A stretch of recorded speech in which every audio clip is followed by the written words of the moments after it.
Behind me is Jimmy Donaldson, aka MrBeast, the world's largest YouTuber with 509 million subscribers. That is literally 6% of the Earth's population, by the way. That's a real fact. And he is worth somewhere between $1 and $2 billion. Now, this man claims that he is as broke as you or me.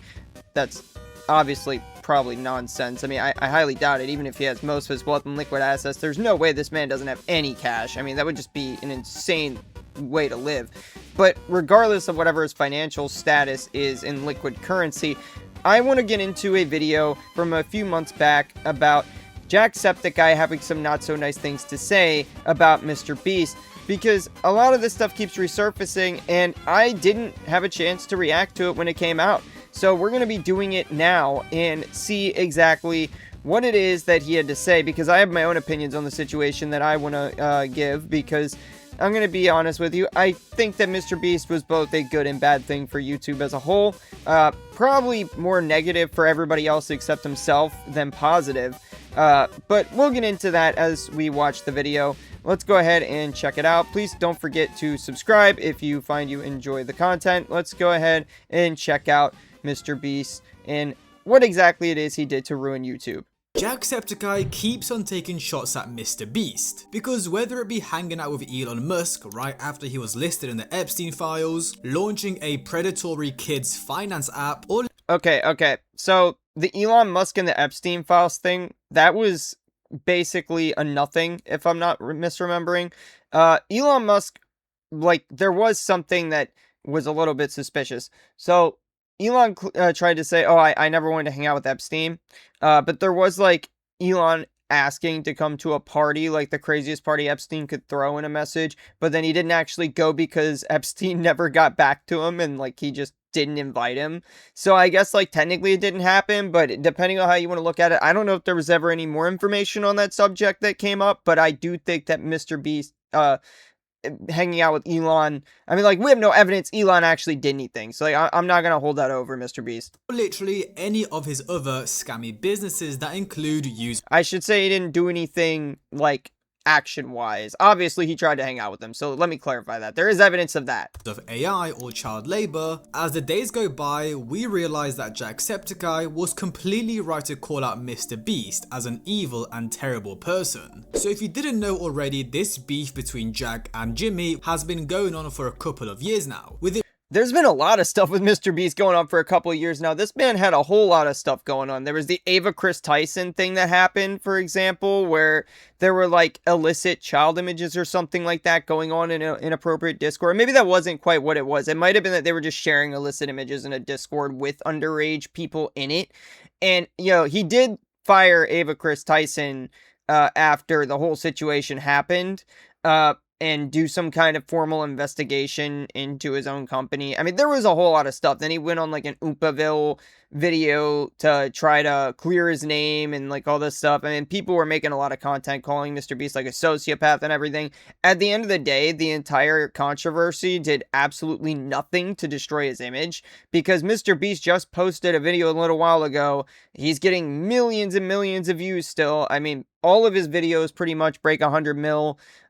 And I would, like, absolutely do anything to see those kinds of numbers. I mean, I'd be happy if I got, like, 100K on my videos on average. This man's out here getting 100 million. Like, I could only imagine what it's like to have that kind of wealth at your disposal. Like, the things you could do with it is insane. But he does take that money and use it much of the time for what people would call, I guess, you know, just flexing, basically, and, like, giving, you know, poor people money on camera to make more money.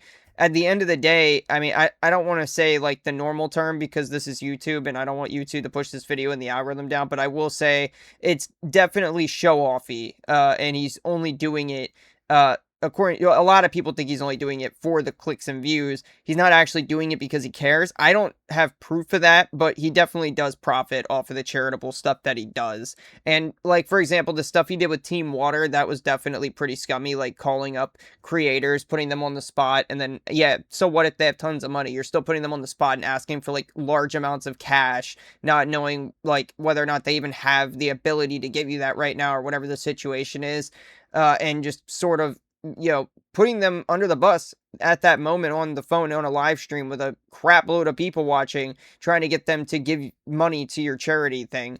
And honestly, maybe they want to donate to something else. Who knows? It doesn't really matter. It's just scummy to call people and then demand money out of them in a sense. I mean, obviously they could just hang up like Asmongold did and not give anything, but still, I don't think it's right to just, call people up and then embarrass them in front of a ton of people and make them look cheap if they didn't donate. That sort of thing to me just doesn't fit well. It really starting in the September of 2023, when in a lie detector test video with Tommy in it, he was questioned whether he thought MrBeast ruined YouTube. Now Jack, a completely unrelated question. Do you like MrBeast?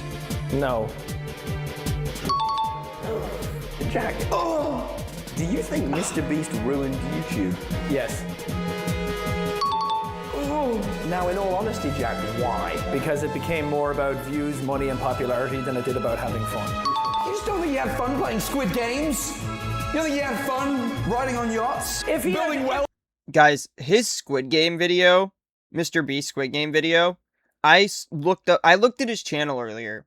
His most popular video is just short of 1 billion views. Do you know how much money that is in ad revenue alone? Not counting like anything else, like merch sponsors, his massive companies, the promotion and everything he gets. Like the amount of money this man makes is insane.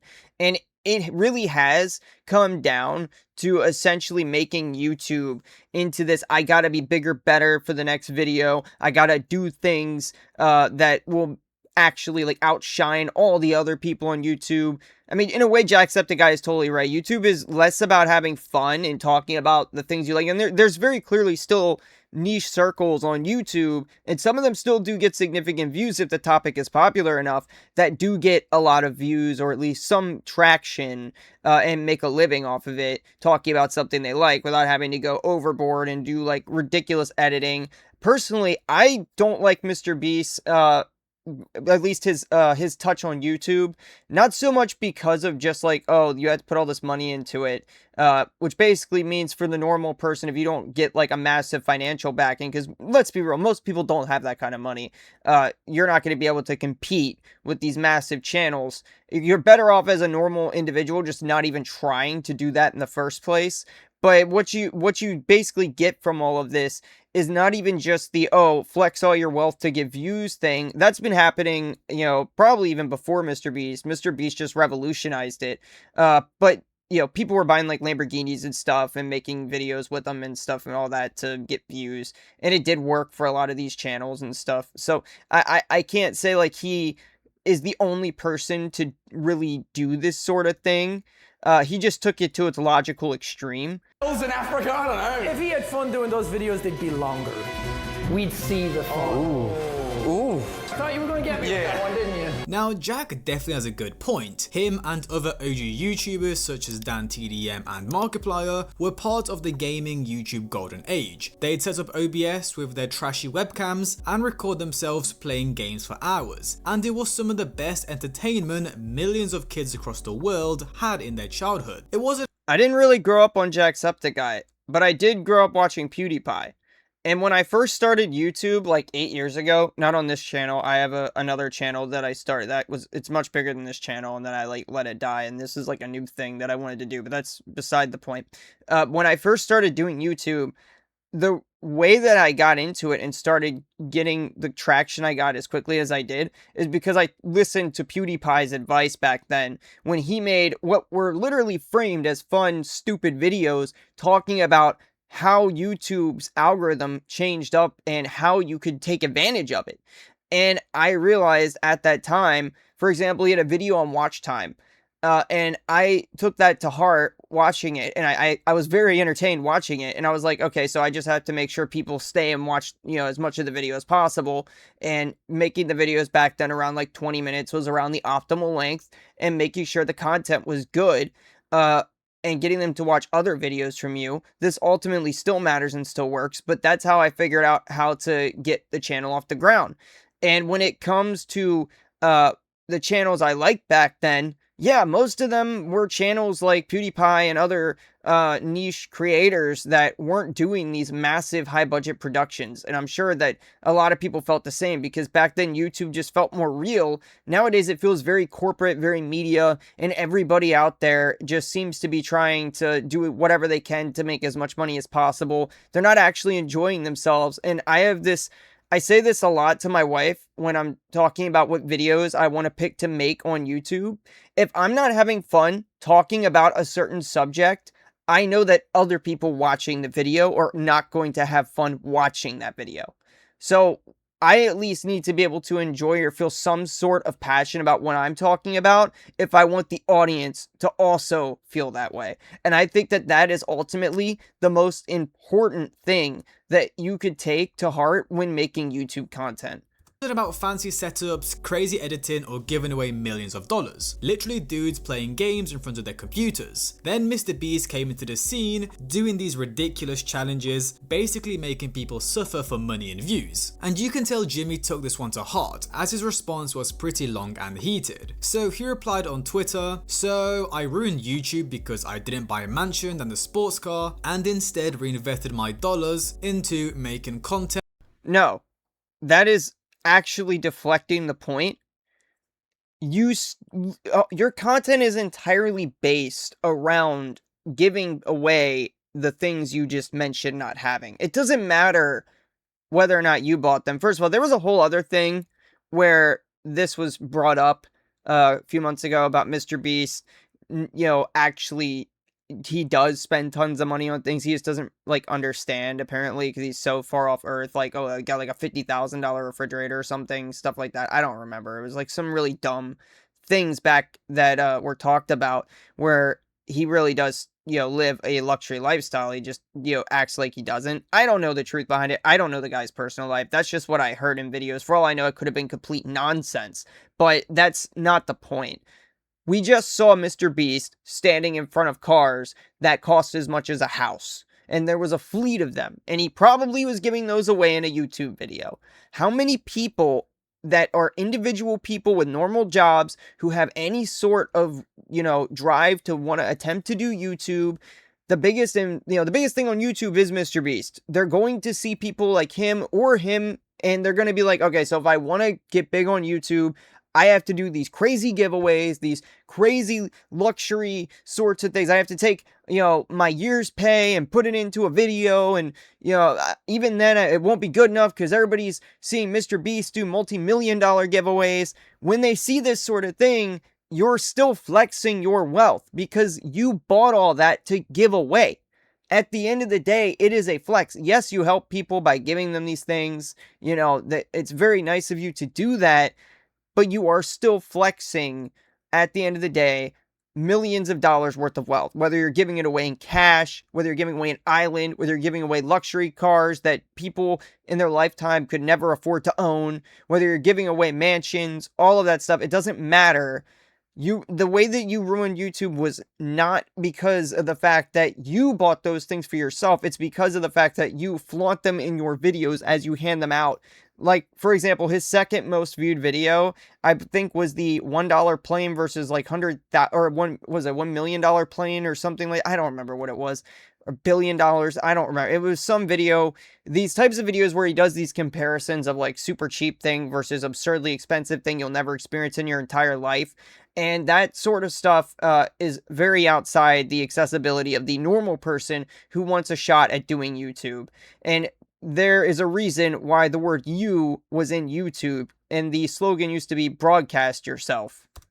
Focused on doing good and inspiring kids to help people. If he had fun, the videos would be longer. What does that even mean, lol? You think I'd give up every hour of my life for 14 years if I didn't have fun? This clip is insanely disrespectful in my opinion, and obviously there is so much I could say about his content, but I'll just take the punches and be the bigger man, sigh. Now, this started a massive debate on Twitter, because on one side many thought Jack was right, and MrBeast is making YouTube way too unauthentic and corporate. YouTube started as people being able to record their own creations onto a platform, but now it's TV level entertainment with millions of dollars being invested into it. And to most people, it was like the complete opposite of what they wanted. If people wanted to watch Hollywood production, they'd go to the cinema or to Netflix, not YouTube. And if you think that was bad, well, recently he's gotten himself into more controversies. During this year's Super Bowl, he was actually part of an ad that used AI. But it won't be easy.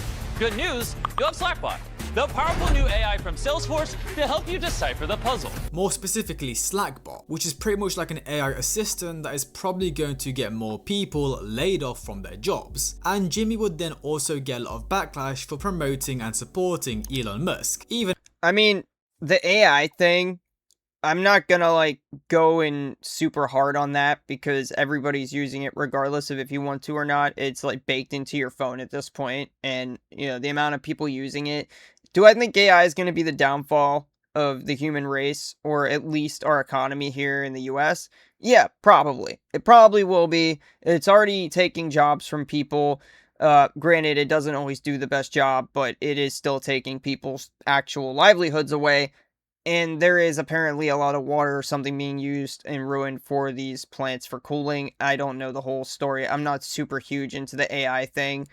But from what I understand, there is a lot of negatives with it. I mean, I can understand there are also some positives as well. But at the end of the day, I do think giving him crap for being in a commercial that was about AI is just kind of ridiculous, especially when it's being so widely used now. No amount of complaining is going to stop it from happening. It's going to happen no matter how much people complain. So at the end of the day, it doesn't really matter what we do, because individual companies, they're still going to make tons of money producing it, so they're going to keep producing it, and they're not going to listen to what individual people have to say about it until it's too late and it's already caused the downfall of not only the economy, but maybe even the resources of Earth. I mean, I don't have a super strong opinion on it either way, outside of the fact that I do think what it's doing is bad, but also I do see that there are positives to it.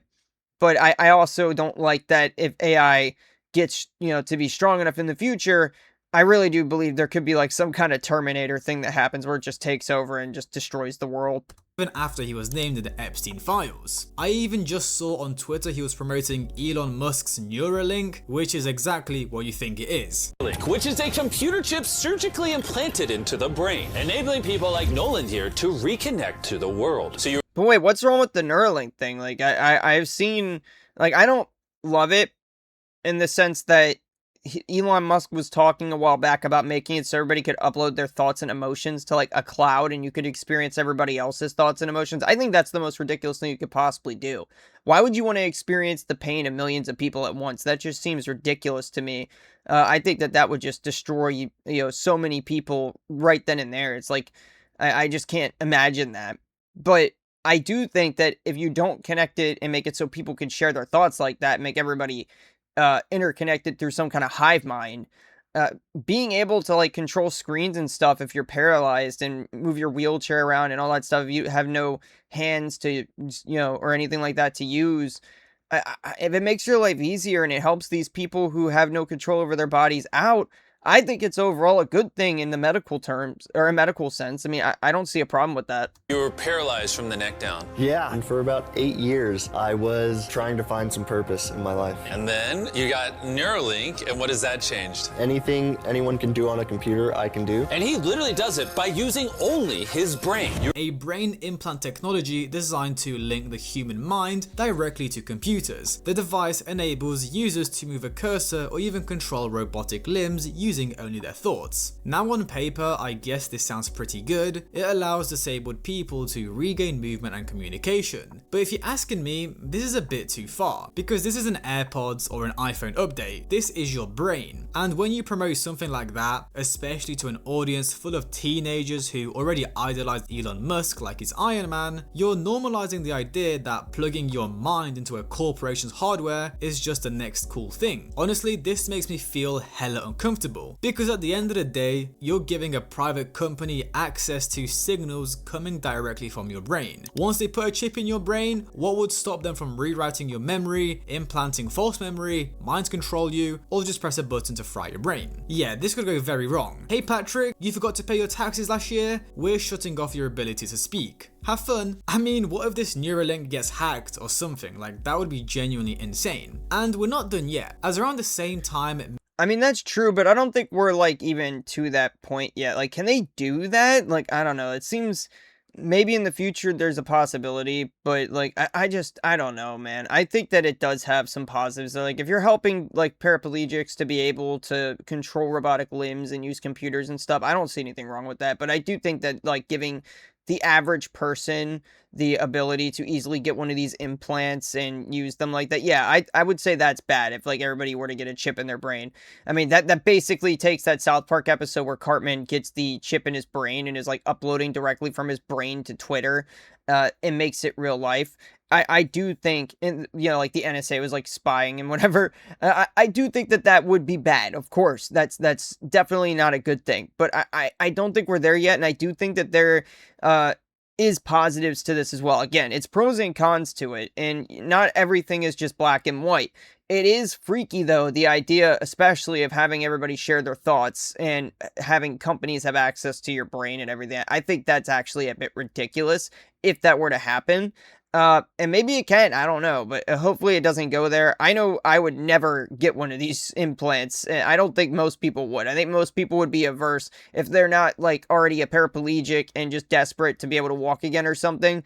I don't think that there's going to be too many able-bodied people, no matter how much you push this, lining up and saying, yeah, cut a quarter-size hole in my head and stick a chip on my brain. I think that's totally the next, you know, new iPhone or something. I just don't see it happening. MrBeast would announce he has acquired Step, a teen-focused financial app valued at $900 million, in a deal reportedly worth over $1 billion. With him putting out a tweet saying, "I'm so excited to share that we are acquiring the financial services app Step. Nobody told me about investing, building credit, or managing money when I was growing up. That's exactly why we're joining forces with Step. I want to give millions of young people the financial foundation I never had, lots to share soon." Now, okay, where's the you know, fine print? Where's the scam here? Clearly something is going to go wrong with this. I think that this is a good thing because when I was growing up, I didn't have any of what he just said either. If there really is like an app trying to show the importance of money saving and building credit and all that to kids, I think that's a great thing because my mother never, you know, my parents were divorced as a kid. My mom never actually raised me to understand the value of money. So I actually do think this is a good thing because had that been instilled in me, I probably would be much better off than I am, and it wouldn't have taken me so long to get where I am in the first place. But when it comes to, you know, an app, I guess, there's always something shady going on with these things. I'm sure that there's just some way that this is just trying to profit off of teens. on paper, this actually sounds pretty decent. Jimmy is putting out an app to help teens build their financial future, increase their credit score, help save money, and invest. But when you actually take a look at the app's features, it seems more like MrBeast acquired a bank that targets children because they're easy prey. Oh my god, it's a cash advance app or what? Build credit, get 3% on okay. So it's a banking stuff, but they give you like cash advances and everything. Now these are kind of predatory. In some states, they're not even legally allowed to do this with Step Early Pay. So yeah, it's an advance on your paycheck. Okay, I mean, I think this can be predatory, especially if they're charging like fees on top of this that are like ridiculous. And it's also very weird, like how you get approved for these things. I mean, I've used them in the past, things like Dave or whatever. But for the most part, I do think a lot of these apps can be pretty predatory, especially because they're giving away loans with no credit. And then they just forcibly will take the loan out of your bank account, like right before you have like a bill come up or something if you can't afford it. I mean, and let's be honest, most of the time the reason you took the loan was because you didn't have the money in the first place and you were desperate. So it's pretty much preying on desperate poor people that need money.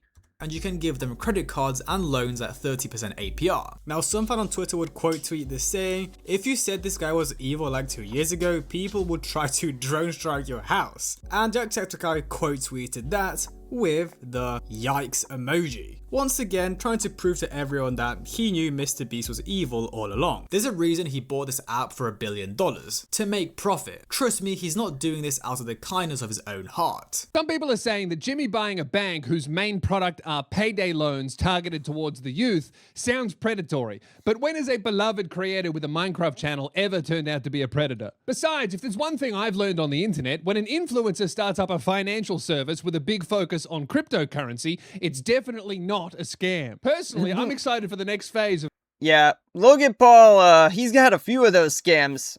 Dink Doink, Crypto Zoo. I mean, he's had quite a few of those. Not to mention he's responsible for ruining basically every TCG player's favorite hobby by trying to make the cards unobtainable. I used to do, he's moved on to Yu-Gi-Oh! Lately. And back during COVID, it became hard to get them already.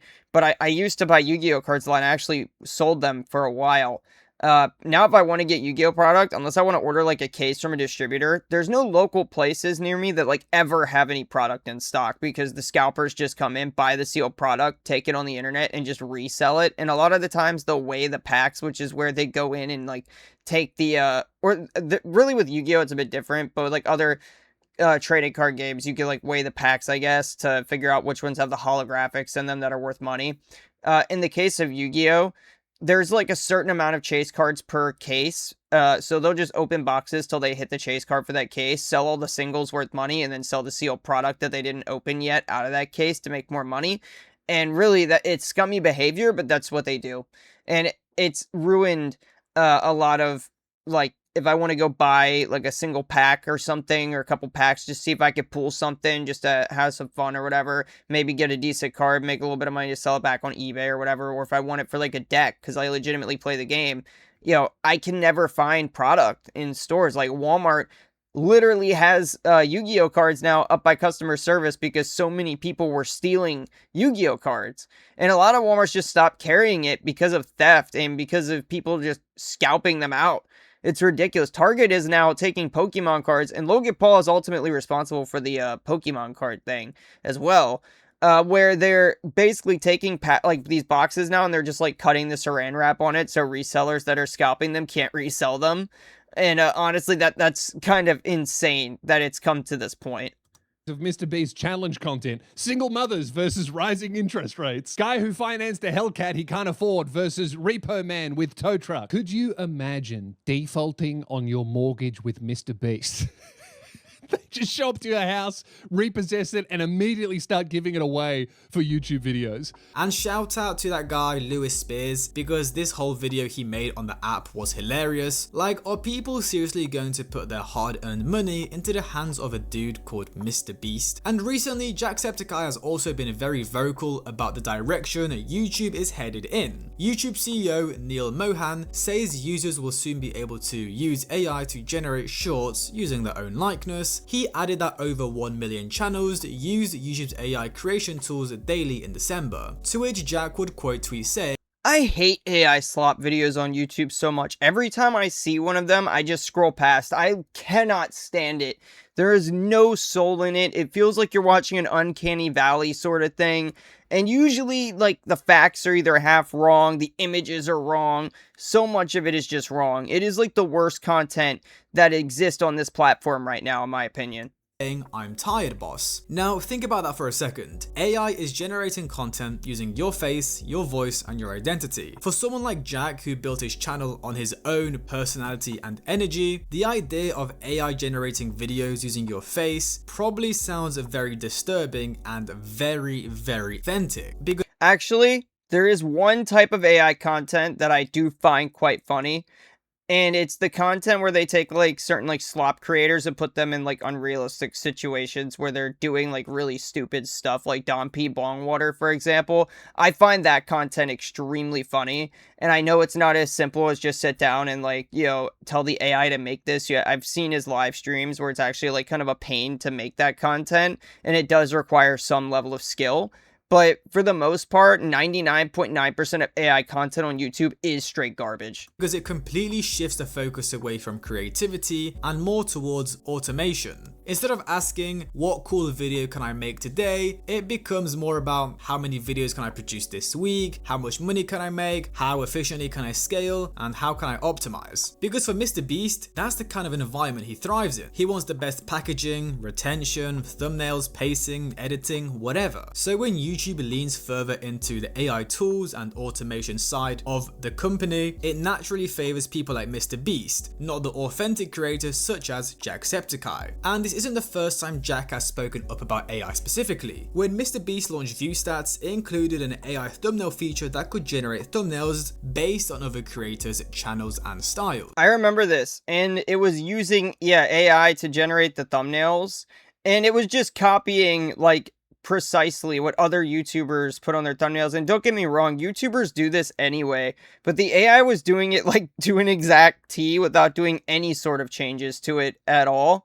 Like, for example, if big creators want inspiration for thumbnails, they'll look at other channels that have had successful thumbnails, and they'll make something very similar, but they'll change it up. And it'll be, like, oh, let me, copy your homework, but don't make it obvious that you copied it so the teacher doesn't know, sort of deal. That's very common on YouTube. Or if you land on like a successful thumbnail style that gets decent click-through rate and views, then a lot of the times creators will just recycle their own thumbnail style over and over again, which I'm kind of guilty of doing that. I find a thumbnail style that works well, and I like to use the same thumbnail that I made, before. Maybe I'll do like experiments where I alter it slightly, but if I have something I find works really well and I like it, then I'll usually stick with what's working instead of trying to reinvent the wheel. And I think that's probably the best way to go about, doing thumbnails for YouTube. And when it comes to like larger creators, they'll look at other channels who make something sort of similar to their thumbnail, and they'll be like, okay, I could probably reproduce that. Let me see if I can take that thumbnail and make something similar. And yeah, I mean, I'm guilty of doing that too. Everybody on YouTube does that. That's just a very common tactic for people on YouTube. They literally just look at other channels that are, large, and they'll just be like, okay, well, if that worked for them, let me see if I can make something that's similar, but not exactly the same, and just try to, use that sort of style in the thumbnail to, drive more clicks on the video, especially if the video is talking about, another video. For example, like most reaction creators, I don't know how many of you noticed this, but a lot of the time they'll just slap their face on somebody else's thumbnail, like the video that they're reacting to in the video, and they'll just call it a day. Sometimes they might add like some words to it or something that might not have been there, but overall it's still the exact thumbnail of the video they're reacting to. They didn't do any sort of changes to it at all, which in my opinion, it's a little bit lazy. I find putting like faces on thumbnails for me doesn't work that well, but if it works for them, more power to them.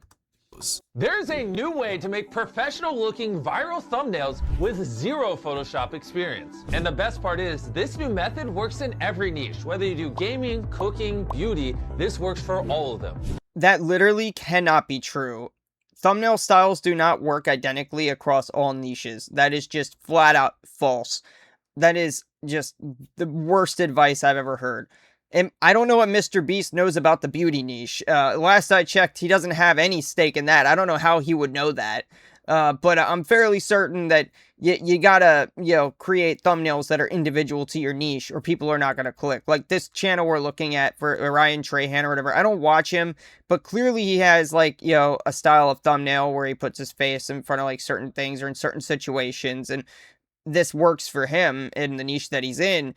But I have a feeling that if you're doing something like talking about, like, say you're in like finance or something, or technology, unless you're like a massive creator, I don't think people are going to click a video that has like the newest iPhone in the background and your face in the front, versus more than if you just put the iPhone on the thumbnail and just put some words or some point to the iPhone with a title that explains what your video is about. I feel like just being upfront more with what you're talking about probably will work better than if you're creating, the same thumbnail from another niche for your video thinking that's somehow going to work, because it just doesn't work that way. If it did, YouTube would be so much easier. From creating custom results from any channel to literally being able to put your face on a thumbnail, it literally feels like cheating. This is the home of the AI tool where you can type in any channel on all of YouTube and it'll use it as inspiration for the thumbnail it's generating. So for example, let's say you're MrBeast. You would just type in MrBeast here. Now it's gonna look at all my recent videos and get inspiration from them. And for the prompt, I'm gonna type in stranded on a volcano.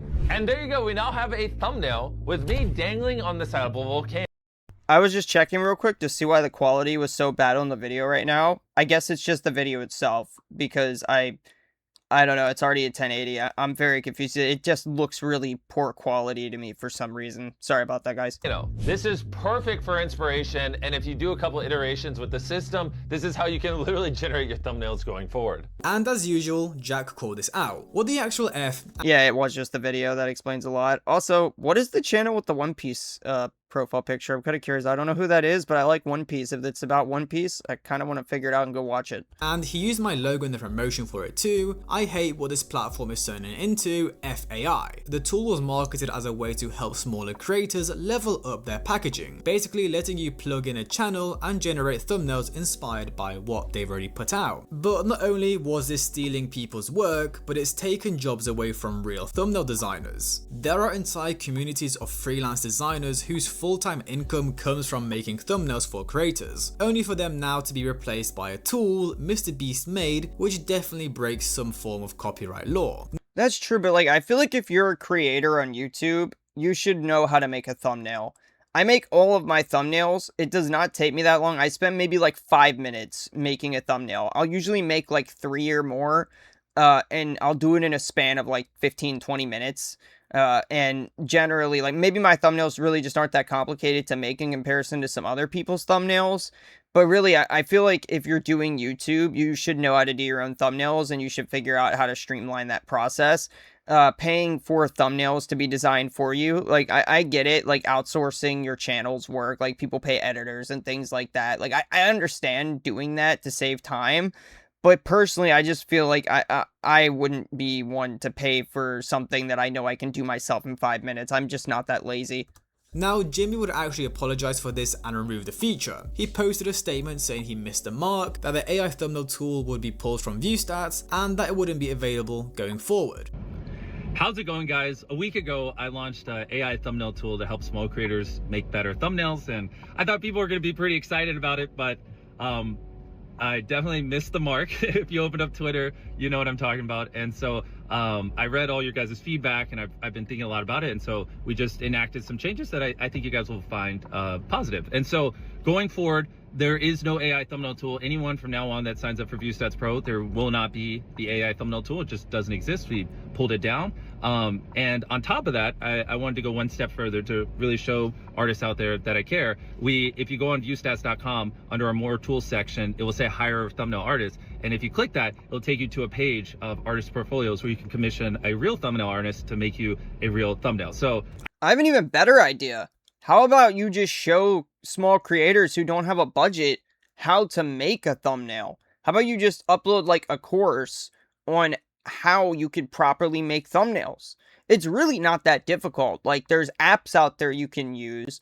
And obviously, if you could figure out Adobe Photoshop, that's a good idea.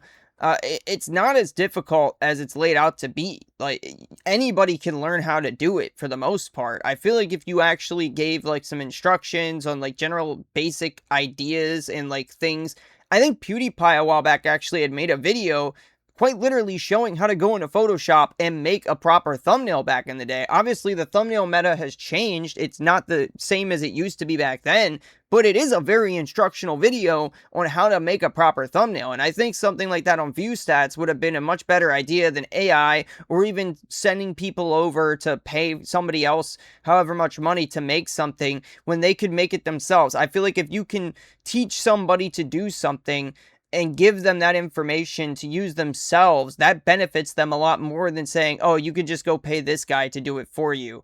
I just don't love having that type of mindset where people don't do things themselves. I'm very much the type of person who wants to be able to do everything himself. I care more than any of you could ever imagine about the YouTube community. I mean, obviously, I'm the biggest YouTuber in the world, and I don't take that responsibility lightly. And so, you know, it deeply makes me sad when I do something that, you know, people in the community are upset by. And I also want to put out there that I guarantee you, I have spent more money on thumbnail artists than any other YouTuber in the world. I've probably spent more money on thumbnail artists than the top 100 creators combined. I mean, I have a small army of thumbnail artists that work for me. I'm looking to hire more thumbnail artists. So I just want to put that out there, and I have no intention of firing my thumbnail artists or anything. Like, this is, you know, just supposed to help make them more effective and blah, blah. I mean, you know what I'm saying. But regardless, it doesn't matter. The tool's down for future people that sign up for ViewStats Pro. And yeah, now it's a funnel to help artists make more money. So I'm really excited. Go check it out. Hey, go to viewstats.com and click on the Hire the Artist tab and, you know, go commission real artists, help them make more money. So take care, guys. Now on the surface, he looked responsible, but the way it was ultimately framed made a lot of people start questioning what Jimmy really cares about. Instead of just saying, yeah, this was a bad idea, I shouldn't have done that, it quickly became into this wholesome redemption arc about supporting thumbnail designers. You can really see how badly MrBeast wants to keep up this good guy image. Instead of just apologizing and taking the hit, he turned it into this wholesome, let's help thumbnail designers find a job, whilst also trying to sound like this super moral guy because he spent loads of money on thumbnail designers. Every controversy this guy gets into gets shaped into a brand positive movement. I mean, even his apologies feel optimized. And it isn't the first time Jack has publicly criticized MrBeast. Back in 2024 when Jimmy, Logan Paul and KSI teamed up to drop Lunchly. Dude, Lunchly was a nightmare when it dropped. I mean, I don't know, are they still even in stores? Like, I'm sure they're still probably there, but I never look for them to know. Are they in stores? I know they had so many problems like moldy cheese and other things, and like packages weren't sealed right and everything. I mean, there was like a lot of controversy around Lunchly, and like Prime too, like being like a bit of a failure. Like, it's I know Prime is still around. I see it all the time. I don't know how anybody drinks it because it just, you know, from what I understand, it just tastes like sugar medicine. Like, it's definitely not something I would buy. And I definitely would never buy like something that an influencer is selling in stores. I just wouldn't. But I know they've made a lot of money off of Prime, but they were facing like significant issues logistically where they were not selling enough to meet demand, and there were like truck drivers that were getting pissed off because they were supposed to be delivering Prime, and these companies you know, were making all of this and delivering it, and then stores were getting like overstocked, and like the actual manufacturers and everything were getting mad that, you know, they were not being paid to fulfill these contracts because the money just wasn't there from the sales. Like, it just was dropping off. So it was definitely not the successful venture at that time that it was being laid out to be. I don't know how it stands now. Clearly it's still in business, so maybe they figured it out. But it's definitely not something I would ever purchase. Jack and fellow OG Minecraft YouTuber DanTDM called them out for trying to make a quick buck on impressionable kids. What happened to YouTubers, man? I can't not say anything anymore. This is selling stuff for the sake of making money. Oh, simple. How? Yo, the DanTDM thing. KSI was so obsessed with the DanTDM thing back. Oh, this is a couple years back now. But dude, KSI was just repeatedly bringing up DanTDM over and over again, and DanTDM said like one thing about him or something. That whole situation was honestly hilarious, dude. How does this benefit their fans? This is selling crap to kids who don't know better than to trust the people who are selling it to them do better. And Jack would immediately back him up, as he would say, you mess with Dan, you mess with YouTube. Because it wasn't just about Lunchly as a product, it was about what it represented. You had creators who grew up with YouTube as a creative space where you could express yourself. And now, they're watching the biggest names on the platform pivot into full-scale consumer brand aimed at their own fan bases. And this is around the time a lot of fans, or viewers, started connecting the dots. It wasn't specifically about Lunchly, it was the pattern. We had energy drinks, burgers, chocolate bars, kid snacks, finance apps, AI tools, everything. And people started to get the feeling that YouTubers weren't showing off this cool stuff they managed to make. Instead, it was more like, how much revenue can we extract from this audience? Because if MrBeast only had Lunchly, it would be like, cool, he's got his own little side business. It's crazy to see YouTubers being able to launch their own food products. But when he's launching a new product every month, you start seeing it for what it really is. And Lunchly was a turning point for everyone. It was the first time mainstream audiences started saying out loud that YouTube didn't feel the same anymore, and that the line between creator and corporation had completely blurred. Because back in the earlier days, creators made money from ads and sponsorships once in a while, but now every YouTuber's videos feels like a massive funnel. Because I mean, I wouldn't say they made money from ads and sponsorships once in a while. I'd say that, ads have always been a thing that's been like the main bread and butter of YouTubers for like ever since YouTube started giving ad revenue for videos. Sponsors, obviously, you take them when you can get them, but I mean, I don't get anything right now on this channel. That's why I started a Patreon, so at least if I'm uploading, or maybe I can try to get something. I don't really expect anybody to go over there, but I am planning to post like exclusive videos onto the Patreon. So if anybody is interested in that, they're free to go over there and take a look if they want. I haven't posted anything yet, but I plan to in the future. At least until we get this channel monetized, and then I can spend more time focusing on it. Because obviously I have to make money at my normal job, so I can't afford to just, spend all my hours working on this as much as I wish I could. So it is what it is, I guess. That's just the nature of the world we live in. But when it comes to, making like massive product lines and stuff, that is a little insane to think about. I see like ad revenue, in my opinion, to be probably the best, most like conscience, conscious sort of way. Is that even the right word? I would say it's probably, in my opinion, the best way for a YouTuber to make money without really hurting anybody. Like, yes, I know it annoys viewers to watch ads, and ad block is a thing and everything.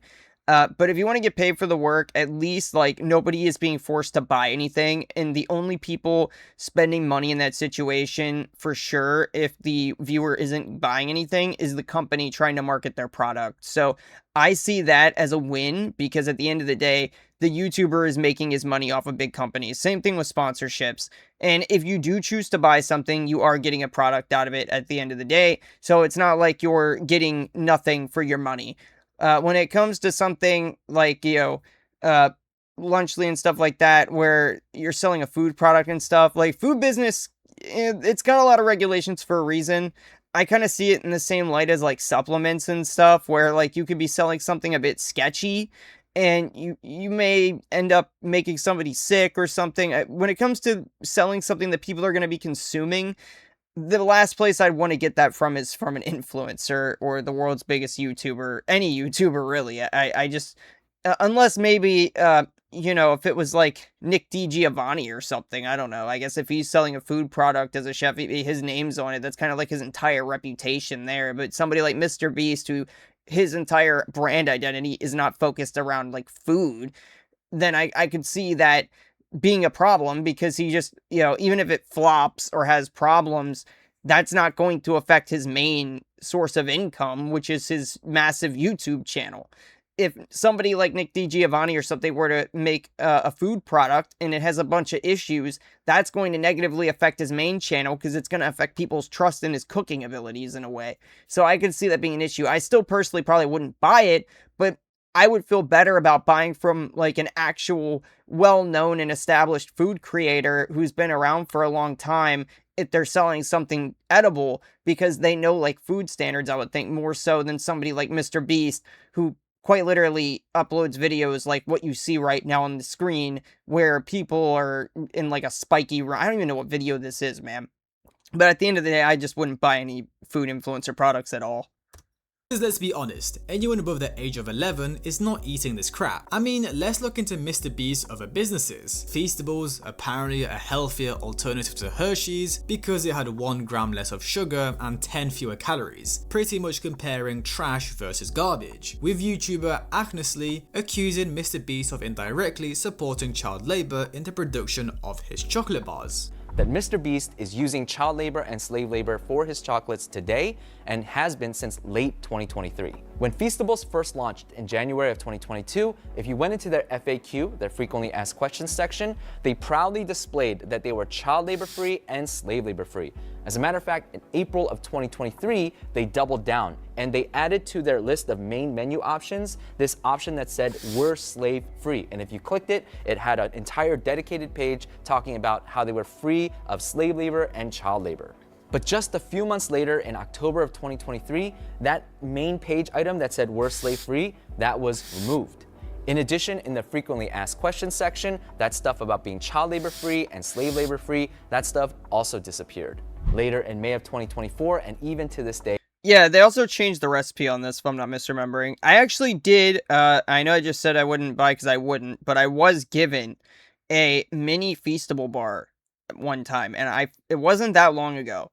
I forget who gave it to me, but somebody did give me like one of the little miniatures. You know, they have like the mini Hershey bars. They sell those like types of Feastable bars too, I guess. I don't remember what the flavor was. I tried it, and all I thought was like, wow, this tastes just like a Hershey bar. Like, it tasted identical. I really couldn't tell the difference. But, you know, maybe my taste buds are weird, but I really do think it just tasted like a Hershey's bar. There's no mention whatsoever at all about any kind of ethical sourcing of ingredients. When MrBeast first launched Feastables, it was in line with his brand. They were clearly trying to do things ethically. They actually got a certification from the Rainforest Alliance. Once you're certified, you're able to use their logo, which is a little frog, on all of your products, your website, on all of that stuff. When I saw the packaging for Feastables, both old and new, there was no Rainforest Alliance certified logo anywhere. He knew that one day they were going to get rid of that certification. You see, if one day that package has a frog logo on it and the next day it disappears, people will notice. They will especially notice because the Feastables bar, MrBeast sent this thing to everyone, to all the huge YouTubers. So instead, they decide to only put it on their website because at the end of the day, who the hell reads a website except for weirdos like me? And if it was on the website one day and then gone the next, no one would notice except for, again, weirdos like me. And well, MrBeast chocolate back then, from what I had heard, I never tried it before the recipe change. I didn't have it until rather recently when I tried that little piece of one. But back when this whole rainforest thing was still on there or whatever, from my understanding, the chocolate was terrible. And that's why they changed the recipe, because it legitimately just tasted bad. And sure enough, if you look at their website today, there's nothing about the Rainforest Alliance certification, nothing about being child labor free, nothing about being slave labor free. By doing it this way, I think they tried to fool everyone into thinking that their chocolate is still child labor free and slave labor free. We also have Beast Burger, which on the surface seems like Jimmy's own. Dude, I forgot MrBeast Burger even existed. Like, I don't know of any, like, standalone Beast Burger locations, but I do know I used to do DoorDash, and when we had to pick up Beast Burger for the very first time when I first started doing DoorDash years ago, I was so confused because I couldn't find the location, and they took me to a Red Robin, and I didn't realize it was a literal ghost kitchen out of a Red Robin. So MrBeast burgers from that location are quite literally just Red Robin burgers, and you're just paying for the name, for MrBeast's name to be on there. They had like an alternate menu for it, but it was still quite literally just Red Robin making your food. Own restaurant, but behind the scenes it's just a bunch of ghost kitchens shipping out burgers from some random, unknown location. It's like drop shipping but with food. Unlike other fast food chains where they have their own restaurants, Jimmy paid hundreds of kitchens across different states and countries to make his burger and package it as MrBeast Burger, which of course led to many quality control issues. And long story short, MrBeast sued them for over $100 million, with Beast Burger only having one restaurant left standing. And you see how it was never actually about delivering a tasty burger? No, they immediately had to scale across the entire continent where burgers were being made in shady and unhygienic ghost kitchens. I'm sorry, I gotta say it, but that is a tasty burger. Okay, I'm sorry, I'll stop now. No more Pulp Fiction references. Leading to people getting moldy and even raw burgers. And if you think that is bad, well, God forbid you try criticize something Jimmy made. What do you think? You know what, Jimmy? The best burger you've ever had? I said, this was filmed before the lawsuit. It is a 6.5 out of 10, baby. You forgot a couple of things. What do you not like about it? It's nice. No, it's the greatest burger you've ever had. I said, No, but I like it. What do you not like about it? I like that it's free. No, you have to tell us why it's just 6 out of 10. Well, I love how Mr. Beast was trying to tell him, like, it's the greatest burger you've ever had. Like, clearly it's not. Clearly he doesn't even think it's that good. He thinks it's mediocre. So, I mean, why are you trying to force him to say, I mean, I get this is supposed to be advertising, but clearly it's not. I mean, I can look at that and tell it's not the best burger I've ever had. I've had a lot of really good hamburgers, some very nice, expensive hamburger restaurants, and that definitely is not what they look like. I'm a vegan. Stop this. Wait, he's a vegan? Okay, okay, I'm not gonna get into the vegans are dumb controversy type thing, but I will say that's pretty screwed up that why is he eating the burger then? Why didn't he tell Mr. Beast, like, hey, I don't want to eat this if he's a vegan? Like, I can respect your eating choices, but like, and they, at the end of the day, like, why does he expect a vegan to like it? But also, I mean, if it's a bad burger, it's a bad burger. That's just, dude, there is so much wrong with that situation. Cut. Don't do that. What the hell?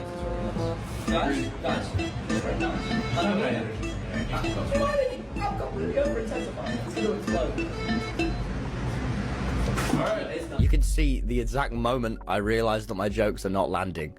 Right here. Thank you, Jimmy. Thank you very much. And then he kicked me out. I've genuinely never seen Bro more irritated than this. It seems like he wants to just punch Tommy right in the face. MrBeast reminds me of a little kid that's like, no, you have to play like this. You could tell he was mad with that answer. And then most recently we had Beastland. Of course he was mad with that answer. It makes Mr. Beast burgers look bad. It makes the brand look bad. He's trying to sell hamburgers over here, and dude's just like, yeah, this burger sucks, bro. So, like, I get why he's upset, but also he's still being so forceful. Like, dude, if he doesn't like it, he doesn't like it. And at least if he says if he is really a vegan, I mean, you're feeding meat to a vegan. What did you expect them to say? That's all I could say. Launching a theme park in the Middle East where thousands die every year from slavery was probably not the best move. But what can you expect? The Middle East is known for sports washing to help their country's PR. They probably gave Jimmy like $100 million and told him, don't worry about it. We got. I didn't even know he did that. I didn't even hear about that, dude. He started a theme park in Saudi Arabia. Did they actually have slave labor, though?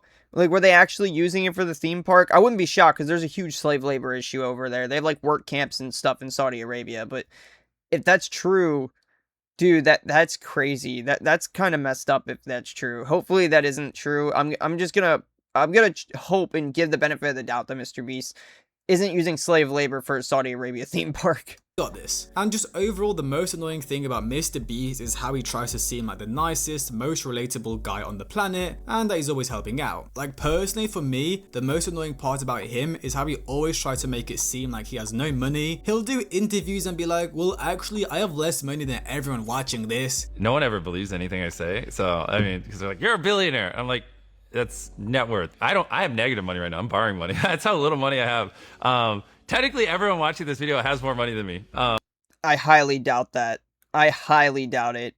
I mean, I'm pretty broke, bro. I kind of doubt that. You're a billionaire, and I'm broke. I really don't think that's true. And their bank account, if you subtract the equity value of my company, which doesn't buy me McDonald's in the morning or whatever. And he only says that because he's rich and he can borrow against his own assets, and technically if his companies run at a loss, he pays no taxes, something along those lines. I'm not a finance expert, but I'll borrow you guys the clip. And it's just annoying because we know you have millions, probably hundreds of millions. Your companies are worth definitely billions, so don't try to make yourself seem like one of us, because you're not. And then that is true. He can just borrow against his own company to try to write off. He could totally do that, and that makes a lot of sense. But yeah, I highly doubt that I have more money in my bank account than MrBeast does. I just don't see that being true at all.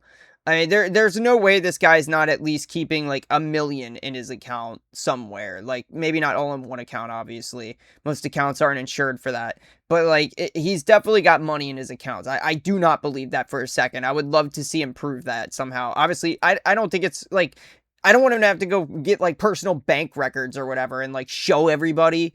But like, I don't know how else you would prove it, but still, I just don't believe him. Also, the whole giving away prosthetics, building schools, etc, etc. Don't get me wrong, that's great, but not when you're trying to push other people into donating, which is exactly what happened with the Team Water charity he launched last year. Nice to meet you. I'm Jimmy, MrBeast. Yeah, there's this charity thing called Team Water where every dollar donated I was talking about this earlier in the video, the Team Water thing, where he was just calling creators. This is where he called Asmongold, and Asmongold's like, nah, bro, I'd rather spend the money on McDonald's. I would have said the exact same thing, I'm not gonna lie. If this channel gets big enough and MrBeast does a charity event and he ever calls me, I'm gonna say something probably even dumber than that. I'll probably be like, nah, bro, I'm gonna go buy whatever, like, new booster pack of some Yu-Gi-Oh cards is out. I'm good. Or maybe I'll be like, I'll just go donate it somewhere that I feel like. I'm sorry, I'm not giving my money to a MrBeast charity to donate it to something that I don't even know about, like, anything about it, or whether or not it's even helping people, like, legitimately to begin with. It is a year of clean water for someone in need. Your friends here were saying you were a very generous soul. Are you really gonna do this shit? I fucking did the McDonald's drive-thru, man. Is this gonna happen to me? Just give me a number, Jimmy. All right, so Jinxie, Logan, they both just committed 100 grand and 100K? No way. I see tweets all the time about how you're the most watched Twitch streamer, like watch time every month. You're like crushing it. And you know what? You know how much I get paid for that? 17 cents. It's a big day for me. I'll donate. I'll donate, Jimmy. I'm not gonna donate $100,000. True, but Asmongold does make a crap load off of YouTube alone. Like, his ad revenue over there is insane. I've looked at his numbers. View stats, which we brought up earlier in this video, which is a thing that MrBeast made, is surprisingly accurate, apparently, for how much money YouTubers tend to make. And Asmongold's clip channel and main channel make a lot of money. Like, he makes well over $1 million a month just from that. And that's not counting, like, whatever he makes from, like, Twitch, Kick, and whatever else he does. Dude's definitely got probably like 100 mil in the bank from all of his time streaming over the years. And I was still in his shoes. I don't blame him for not wanting to hand $100,000 over to some random charity. I mean, yeah, I guess it's a tax write-off, I guess, but like I still wouldn't do it if I were him. I mean, I don't blame him. I don't know anything about this charity, and you're calling me up while I'm in the McDonald's drive-thru, putting me on the spot. I do think that's a bit ridiculous to do. And you have Logan Paul on the call, which automatically makes me suspicious. I might be a little bit, like, less suspicious. Oh, you got XQC over here. But I'd still be very, and Jinxie, but I'd still be a little bit suspicious about this. And I think that's Aiden Ross too, right? Yeah, I mean, but Logan Paul in the corner, I'm pretty sure that's him. I don't know, maybe I'm wrong. Is that him? It looks like him. Maybe I'm wrong. Maybe it's not him. I can't tell. I just wouldn't, I don't know. I just definitely would not donate. XQC though, he has Kai Cenat's net worth in a lockbox somewhere on a hard drive or some crap, or a USB stick. Maybe just get him to donate all the money. I'm just kidding. I'm I'm gonna be honest. That's a lot of money. You're putting people on the spot. You put me on the spot too, man. And now I'm broke. Y'all try to make me look like an asshole. That's what's going on. I know what's going on here. The issue was it seemed less like actually. Oh wait, maybe that wasn't. I don't know who that was then. But yeah, he didn't seem like too happy to be on that call either. Yeah, I don't know. I couldn't tell who the hell that was in the left-hand corner. Money for charity, and more like a massive PR move for MrBeast. If he cared so much about charity, why didn't he just go donate to another charity, or just go to Africa and use your own money? Nope, instead he did this massive stream where he pretty much called out random famous people or streamers and begged them for money. And who the heck was that guy? I don't even know who that was. Not XQC, but the guy on the screen before him just now. I don't even know who that was. Even XQC, who did the stream with him, was getting seriously fed up as he kept on raising the amount they needed to raise. They were already there for hours, and bro just wanted to go home. Wait, should we go for 10 mil? 10 mil? No, I just throwing it out there. I mean, 10 million's a nice round number. No. I was kidding. But how much did they raise? Like, how far off from that were they? XQC, he's just like, bro, I want to leave so bad. Or unless. Unless, no, not unless. Let him go home, bro. Let him go home. He just wants to go home and not be hanging out in this chair bored anymore. Bro's got ADHD. Let him leave. I'm gonna give it a buck. I was a little bit mad at Jimmy for not ending at 5 mil because of the way that it was ending. $5 million. He raised $5 million on that stream. That's insane. Most people don't even get that in their entire lives. That's crazy. And he wants to go to 10, bro. That's crazy. And I was mad at him again for not ending the second time. And people were going to say, why are you mad at him? You're raising more money. But that's not the point, though. The point is that I feel like, as a person, not as a streamer, I was mad because the guy, Hayes, he was paying money for charity to wrap it up. With Nick A30 summarizing this. I also have to wonder, was XQC getting paid to be there? Was him and Aiden Ross, were they even getting paid to be there? Or what? Was he just hanging out there for free? Like, oh, I'm trying to get my friends to come hang out with me for this good cause and do this because it looks good for you and it's good PR. I have a feeling it was more that, and they weren't getting paid to be there. And XQC, probably the real reason was he was thinking like, well, I'm bored and my time isn't being valued. I'm not even really like doing a whole lot, so I just kind of want to go home, and I could totally understand that. This whole situation off perfectly. Team Water, what do you think of when you think of that? You're not thinking of any other creator except MrBeast. So MrBeast gets all the credit. So, you know, when he's, you know, asking people to donate on his stream and stuff and pressuring them, and I think it's just kind of a little weird. Dude, what is with the quality of the clips in this video? Like, some of these clips are filmed on a literal potato. It's so weird. Like, bro, when they're pressuring these creators to donate money and everything for that, I can see why some creators don't want to do it, because it's MrBeast's name that gets all the recognition. And honestly, guys, I could genuinely go for hours. MrBeast has been involved in so many dodgy businesses and scams. I should make a documentary instead. But you get the point. Jack and Dan, they were right all along. They're sick of YouTubers becoming corporations, because YouTube is supposed to be the opposite of that. And that's really what this whole thing comes down to. Not whether MrBeast is evil, not whether he's successful, not whether he worked hard, but whether the version of YouTube he represents is the one the people actually want. Because for a lot of us who grew up on this platform, it doesn't feel the same anymore. And whether you agree with Jack or not, you can't deny he saw the shift coming before most people were willing to admit it. Because of course at first, everyone saw MrBeast as this guy who's just doing cool and crazy challenges. But as time went on, we saw the truth behind it. So let me know you guys' thoughts in the comments below. Do you think MrBeast is evil and money hungry, or is he just business minded? And was Jack right about him all along? Hope you guys enjoyed. Like, subscribe, comment, have a great day, and that's the end of the video, guys. I don't think that MrBeast is particularly evil, but I do think that he is very much too focused to a degree on his businesses and everything else, to the point where it almost feels evil or like sociopathic to a degree. I don't know that he actually is, but it definitely comes off that way, and I do think that he probably should try to take, you know, a look at himself and be like, how do I be just a little bit more human and empathetic to other people's emotions and needs? Because, like, for example, like, clearly XQC didn't want to be there, but he's still pushing XQC to want to stay with the Team Water thing. Like, I think that's just a good example of, like, taking advantage of someone with, like, slightly sociopathic behavior. Or, like, I guess you would have to, like, be a little bit to get to this point. To where you're that rich from doing something like YouTube. Most YouTubers are narcissists anyway, and very full of themselves, like massive egos. And I guess that's how you have to be if you want to really succeed on YouTube. I don't know. I couldn't be me, man. Anyway, if you enjoyed the video, like, share, subscribe, all that stuff. And I'll catch you guys again in the next one. Peace.